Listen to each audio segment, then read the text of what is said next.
समितीचा पहिला, दुसरा, तिसरा, चौथा अहवाल सभागृहात सादर करतो।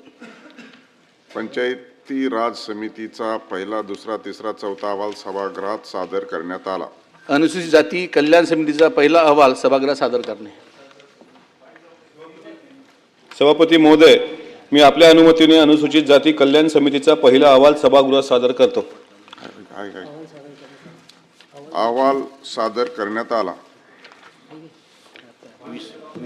वाचत आहे ना काय हे कुठे पेज दिलेलं या संदर्भात क्रमांक 30 काय पण नाही, याच सायटेशन संदर्भातलं एक पेज आहे, ते वाचायचं ना?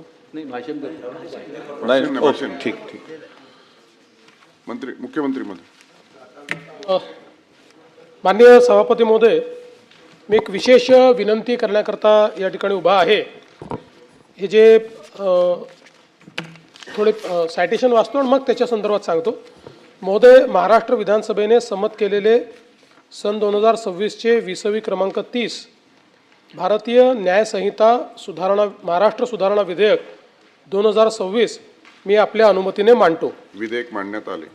सभापती महोदय, आपल्याला कल्पना आहे की आपल्या दोन्ही सभागृहांनी एकमताने शक्ती कायदा तयार केला होता आणि आपण 16/10/2023 रोजी हा शक्ती कायदा केंद्र सरकारकडे मान्यतेकरता पाठवलेला होता। त्यावेळी केंद्र सरकारच्या वतीनं आपल्याला हे सांगण्यात आलं होतं की जे केंद्रीय कायदे आहेत, कारण हा शक्ती कायदा आपण जो तयार केला तो IPC, CRPC आणि पॉक्सो या 3 कायद्यांना स्टेट अमेंडमेंट सुचवून आपण हा कायदा तयार केला होता। त्यावेळी आपल्याला केंद्र सरकारने असं कळवलं होतं की IPC आणि CRPC या दोघांचे अमेंडमेंट कायदे किंवा त्याचे नवीन कायदे हे तयार होत आहेत आणि म्हणून त्यांनी आपल्या कायद्याला त्यावेळी थांबवून ठेवलं होतं। तदनंतर केंद्र सरकारने 2023 साली हे दोन्ही नवीन कायदे त्या ठिकाणी तयार केले, ज्याच्यामध्ये आपल्याला माहिती आहे की भारतीय न्याय संहिता 2023 आणि भारतीय नागरिक सुरक्षा संहिता 2023 हे नवीन कायदे लागू झाले। आणि मग केंद्र सरकारने आपल्याला विचारणा केली की आता या 2 कायद्यांमध्ये आलेल्या तरतुदीनंतरही आपल्याला जो शक्ती कायदा आपण आमच्याकडे पाठवलेला आहे त्याची आवश्यकता वाटते आहे का।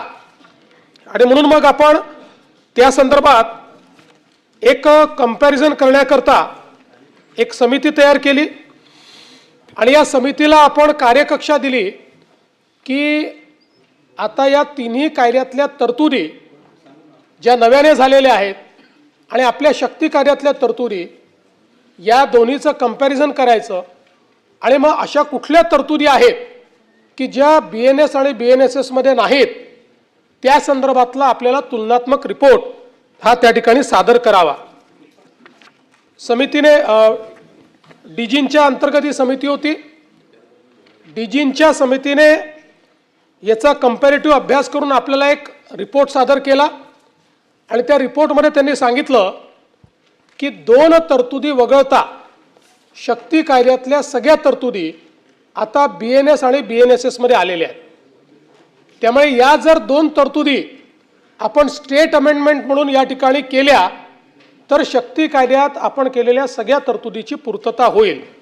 आणि म्हणून त्या 2 तरतुदी त्यांनी कुठल्या सांगितल्या ज्या आता BNS आणि BNSS मध्ये नाहीत, तर त्यातली पहिली तरतूद अशी आहे की आपण शक्ती कायद्यामध्ये या ठिकाणी विक्टिम जो असतो तर त्या विक्टिमचं नाव ग्रीवियस हर्टच्या केसमध्ये आपल्याला रिव्हील करता येत नाही। बलात्कार असेल किंवा अशा प्रकारच्या महिलांच्या विरुद्धच्या ऑफेन्सेस असतील, याच्यामध्ये शक्ती कायद्यात एक ॲडिशन आपण केली होती, ॲसिड विक्टिमचं नाव देखील अभिव्यक्त करू नये, पण ते BNS मध्ये आलेलं नाही। म्हणून स्टेट अमेंडमेंटच्या माध्यमातून आपण BNS मध्ये एवढी अमेंडमेंट करतोय की ॲसिड विक्टिमचं नाव जे आहे तेही त्या ठिकाणी अभिव्यक्त होऊ नये। दुसरं, सेक्शुअल ॲडव्हान्समेंट्सच्या संदर्भात आपण आताची जी डिजिटल माध्यमं आहेत या माध्यमांचाही समावेश हा शक्ती कायद्यात केला होता।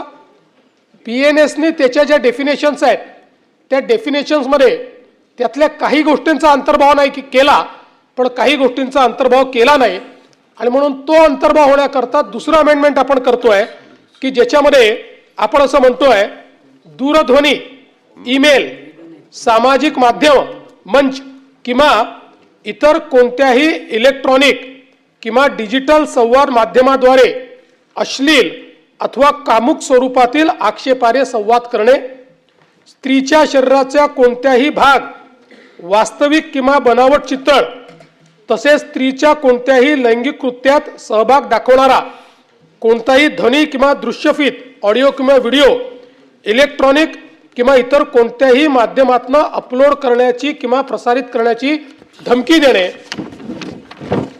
सामाजिक इलेक्ट्रॉनिक माध्यमे किंवा इतर कोणत्याही प्रकारच्या माध्यमांचा वापर करून स्त्रीची बदनामी करणे किंवा तिची प्रतिमा मलिन करणे, स्त्रीचे नाव विशेषतः तिचे छायाचित्र किंवा इतर कोणतेही ओळख पटविणारे साधन वापरून थेट किंवा अप्रत्यक्षपणे तिच्या लज्जेचा भंग करणे किंवा तिच्या गोपनीयतेचं उल्लंघन करणे. आणि मग याकरता आपण 3 वर्ष तुरुंगवास आणि आर्थिक दंड किंवा दोन्ही अशा शिक्षा प्रस्तावित केल्या आहेत. त्यामुळे हे जे 2 स्टेट अमेंडमेंट आहे, हे 2 स्टेट अमेंडमेंट केले तर आपला जो शक्ती कायदा आपण केला होता त्या कायद्यातल्या 100% तरतुदी या BNS आणि BNSS मध्ये होतात. आणि म्हणूनच आज आपण अगदी लिमिटेड अशा प्रकारची ही विनंती या ठिकाणी घेऊन आलो आहोत. खालच्या सभागृहात देखील हे मांडलं, त्यांनी एकमताने त्याला मान्यता दिलेली आहे. याही सभागृहाने एकमताने याला मान्यता द्यावी अशी आपल्याला विनंती आहे. प्रस्ताव असा आहे की महाराष्ट्र विधानसभेने संमत केलेले सन 2026 विधानसभा विधेयक क्रमांक 30 भारतीय न्याय संहिता महाराष्ट्र सुधारणा विधेयक 2026 विचारात घ्यावे. अनिल परब. सभापती महोदय, हे जे विधेयक आलंय हे शक्तीपीठाच्या जे बिल होतं हे केंद्र सरकारकडे गेलं. त्यावेळेला त्यांनी ज्या महाराष्ट्र सरकारकडे अमेंडमेंट ज्या मागितल्या त्याला अनुषंगाने हे बिल आहे. आणि बरोबर आहे की ज्या शक्तीपीठात आपण ज्या काही शिफारसी पाठवल्या होत्या आणि त्याच्यातल्या ज्या काही तरतुदी राहून गेल्या होत्या त्याच्यातल्या महाराष्ट्र सरकारने सुचवल्या. याच्यात हे बिल अगदी बरोबर आहे, फक्त ह्याच्यामध्ये काही गोष्टींचा खाली जो गैरवापर केला जातो त्याच्यात नियमात काय बदल करता आला तर तो आपल्याला करावा लागेल. ह्याच्यातला पहिला पार्ट जो आहे तो बरोबर आहे की आयडेंटिटी डिस्क्लोज होऊ नये आणि कुठल्याही सोशल मीडियावरती किंवा कुठल्याही अशा प्रकारे जो विक्टीम आहे त्या विक्टीमची आयडेंटिटी डिस्क्लोज होऊ नये.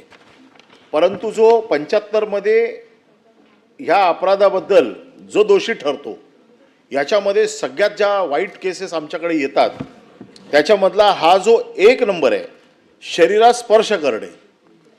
काय झालं, ह्या शरीरास स्पर्श करणे याचा फायदा गैरफायदा इतका घेतला जातो, जर इंटेन्शन असेल तो स्पर्श करण्याचा तर म्हणणं बरोबर आहे.